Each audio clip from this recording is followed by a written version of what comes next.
Titanic looms out of the darkness as our submersible rises slowly.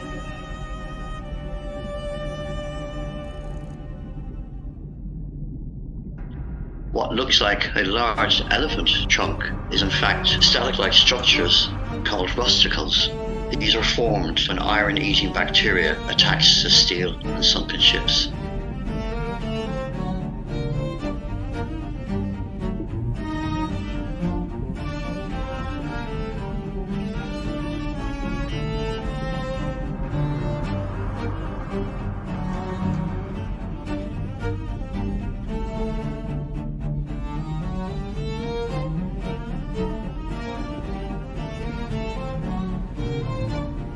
Those ones are coming out of the center hose pipe, where the center anchor chain would have come through.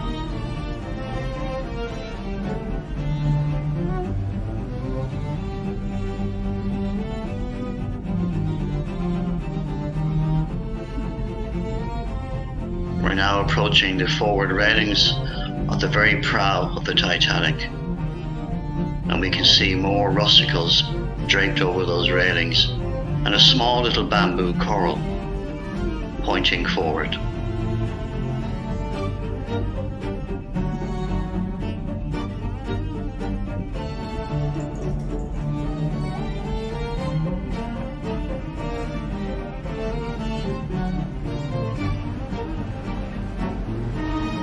We're now looking into the weld where the huge center anchor still lies in its place.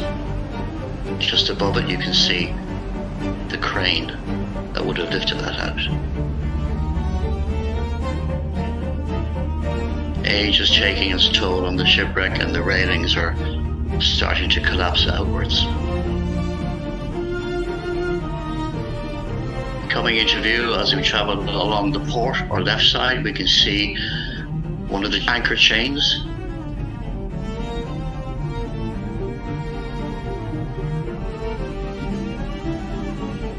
And in the distance on the right hand side, some mooring bollards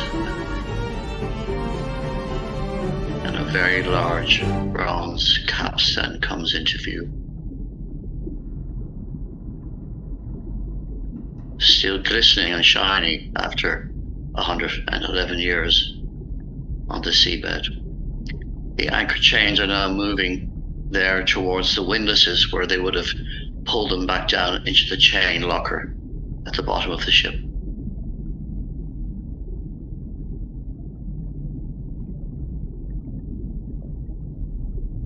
A second bronze capstan comes into view, and on top of that is a memorial plaque that was left on a previous expedition in the past.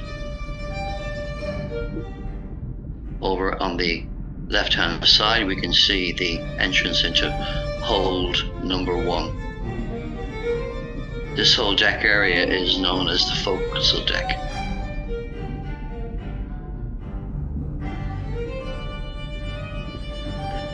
What looks like a wall there in the background is actually a breakwater or wave break, as it's described. This would have deflected large waves that were breaking over the bow of the ship and deflect them away to the sides.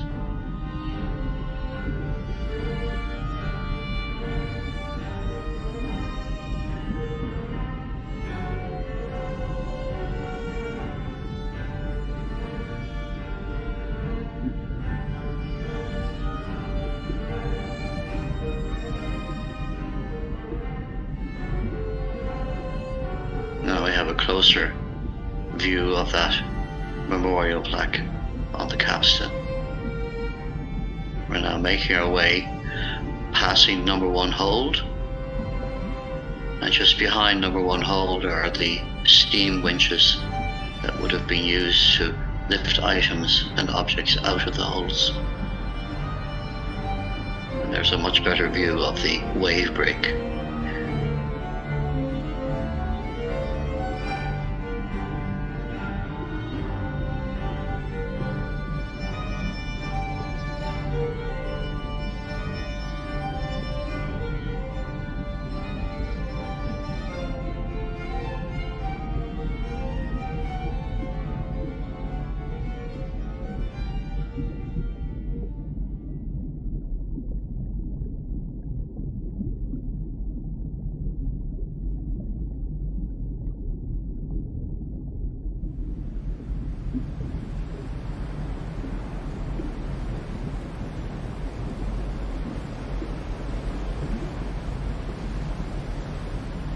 And now we approach the foremast or main mast of the ship, which is completely collapsed, lying across more steam winches. When I first dived on the ship in the summer of 2000, the main mast lay right across the well deck onto the bridge. And now, as we can see, it has completely collapsed. It's very sad to see it like this. Looking down into the well deck, we can see the doorway that would have stepped out onto the crow's nest. The crow's nest where Frederick Fleek, the lookout, spied the iceberg. The bell would have hung just above the doorway on that hook.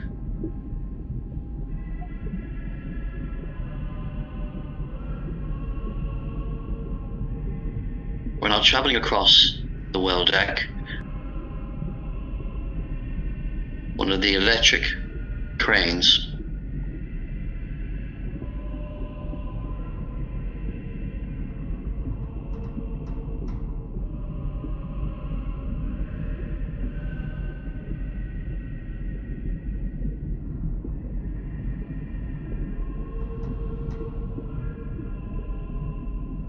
and we're now rising up above towards the bridge area, going over across B and A deck.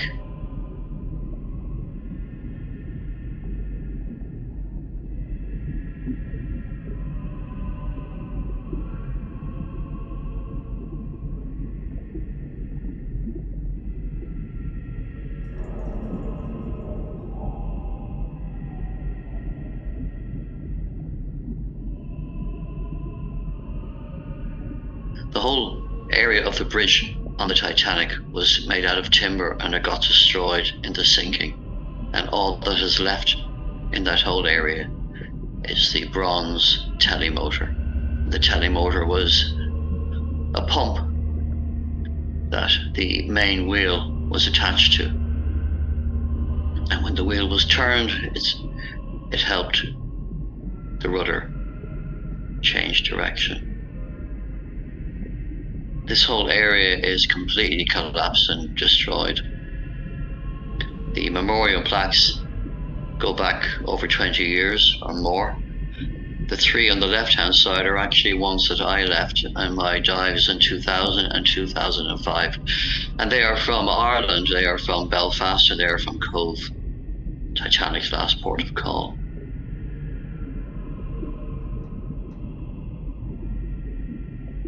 Just there on the left-hand side, you can see a bent, shiny bar. That bar, we believe, is the remains of the linkage that brought the steering wheel connection to the forward steering wheel in the bridge. This great shot gives us a whole panoramic view of that area.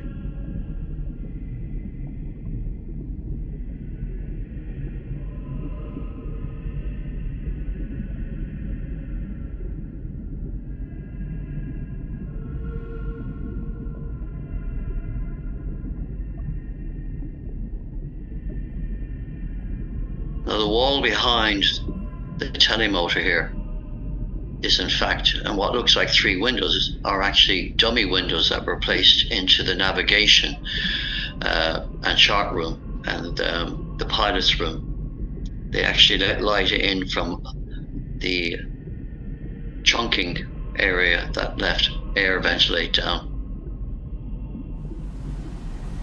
On the left there is the remains of Captain Smith's cabin, which is completely destroyed now.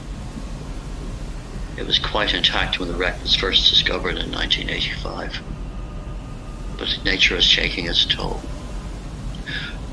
We're now approaching the casing number one, the funnel, where the funnel number one was, which would have gone all the way down to the boiler rooms and the uptakes for the smokestacks.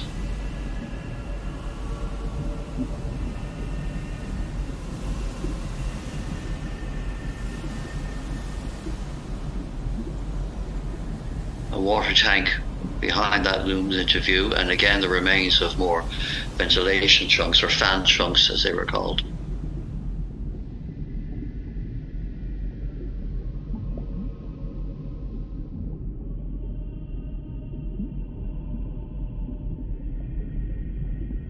now we're just coming towards the expansion joint, and we can see the remains of skylights and holes in the roof there, and they led down into the Marconi room where Jack Phillips and Harold Bride sent out their messages, their SOS messages of distress.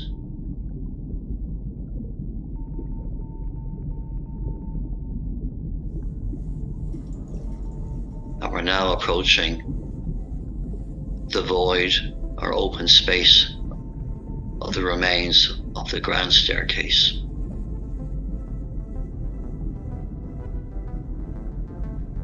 There's nothing to see of the grand staircase. That was completely destroyed in the sinking. So all we have is just a gate we have going down into the ship.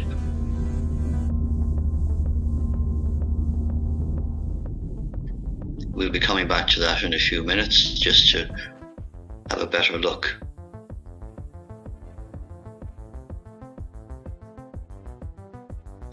That small wall there on the right is actually the entrance to the grand staircase, first class entrance, which brought you into the grand staircase area.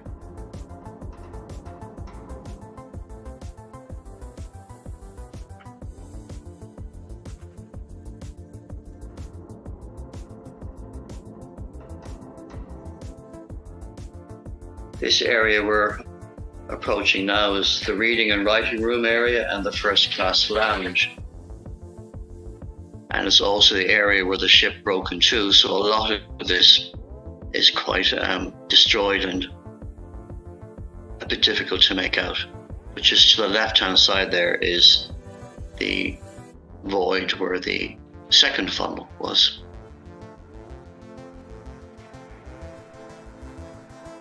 So beyond here, there's really nothing else except the collapsed decks going right down to the seabed. And now we're on the seabed, just near the broken area, and lots of unrecognizable pieces of the ship are all around us here. We're making our way back towards the section that broke off, where we will see some quite extraordinary sights. And that is of the boilers, the double-ended Scotch boilers that burnt the coal that raised the steam that drove the huge engines for Titanic. These boilers weighed around 90 tons each, and the image we're going to see now of them gives you a great overview, as they still are in position here where the ship broke. There they are there. You can just make out some of the doors where the coal would have been shoveled in by all those men who slaved for hours down on the bowels of the ship. Now we're back at the grand staircase, and if you look very carefully, you can see right down there two hanging chandeliers.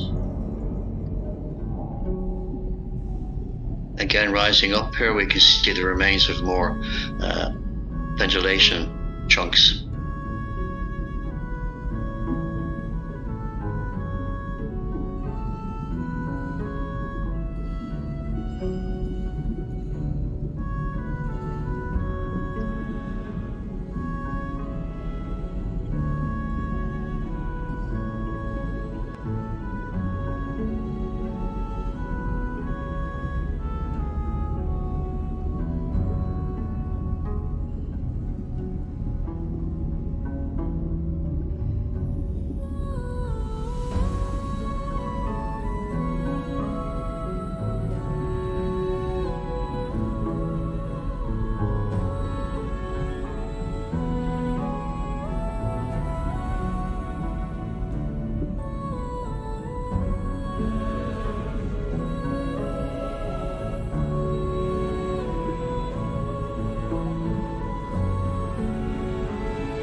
We're now traveling along the port side again, back towards the bow.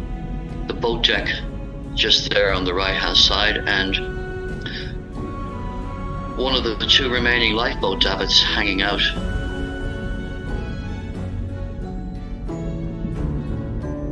It gives you pause to think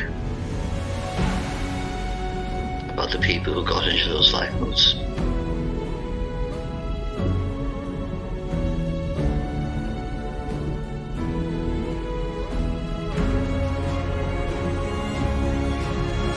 The davit is just hanging in there in the darkness, reminding us of the great tragedy that occurred.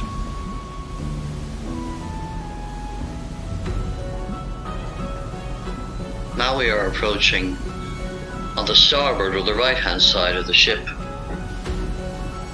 looking at the cabin room windows on B deck. And all those white items and objects are actually bamboo coral. And as we get closer, we can have a very good look at those, and also have a very good look at the rust and more rusticles draped over those windows. If you look intently at the window on the left, you can just make out inside there some of the window fittings. The thrusters from the submersible are causing that dust. We can see some soft coral. And there is a scuttle or a drainage area for water to pour off the side of the ship. And that's an interesting little gate there. You can see the hinge, two hinges, top and bottom, on the right-hand side. We're at the very forward end now here of B deck.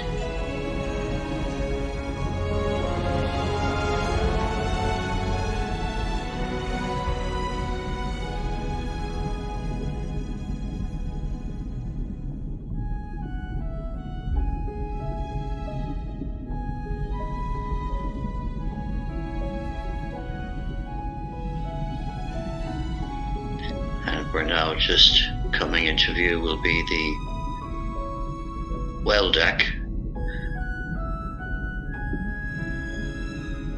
just below the bridge area, and B and C decks, where the electric cranes and holds number 2 and 3 are.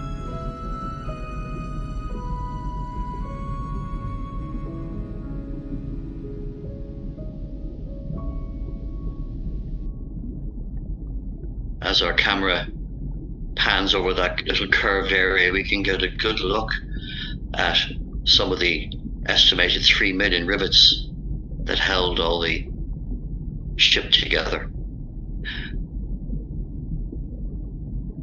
In the background there is the other electric crane. We'll get a better view of it now in a moment.